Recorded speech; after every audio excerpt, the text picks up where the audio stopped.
Jumpa lagi dalam Renungan Harian MSC Provinsi Indonesia.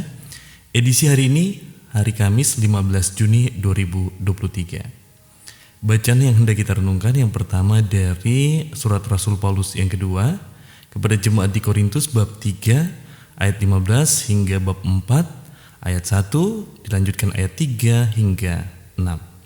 Dan juga dari bacaan Injil Matius bab 5 ayat 20 hingga 26. Saudaraku yang terkasih, di dunia ini sudah lazim rasanya bahwa mereka yang berbuat jahat patut untuk dihukum. Berapa besar atau beratnya hukuman sesuai dengan perbuatan itu sendiri. Hukuman menjadi ganjaran atas perbuatan jahat itu sendiri. Yesus juga dalam khotbahnya mengatakan bahwa mereka yang marah harus dihukum. Yang berkata kafir harus dihadapkan pada mahkamah agama, dan yang berkata jahil harus diserahkan ke dalam neraka yang bernyala-nyala. Bukan berarti fokus Yesus ada pada hukuman atas kejahatan, karena Yesus juga mengatakan bahwa seseorang harus berdamai dengan saudaranya sebelum membawa persembahan ke mezbah, dan juga Yesus menghendaki seseorang untuk berdamai dengan lawannya ketika dalam perjalanan.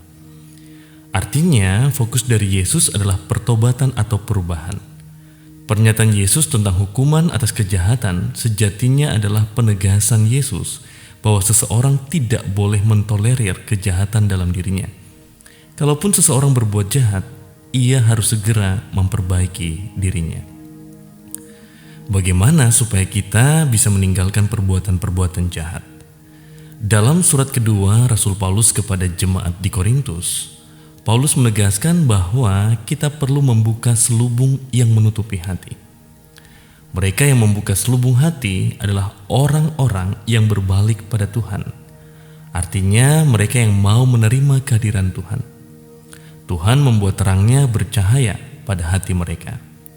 Terang Allah inilah yang akan menuntun seseorang dalam hidupnya. Saudaraku terkasih, sering tanpa kita sadari, kita telah menutup hati kita dengan berbagai selubung, entah itu iri hati, dengki, ketamakan, dan lain-lain. Selama kita tidak mau menyingkirkan selubung ini dari diri kita, maka kita akan terus-menerus berada dalam perbuatan-perbuatan jahat. Untuk itu, mari saudaraku, kita berani membuka selubung-selubung itu dari hati kita. Biarkan cahaya Tuhan menyinari hidup kita.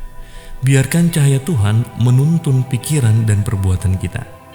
Dengan demikian, kita sedang memancarkan cahaya kemuliaan Tuhan. Jika kita memilih menutup diri kita dengan selubung kejahatan, maka kita akan terus berada dalam kegelapan, dan hidup kita tak berarti bagi siapapun.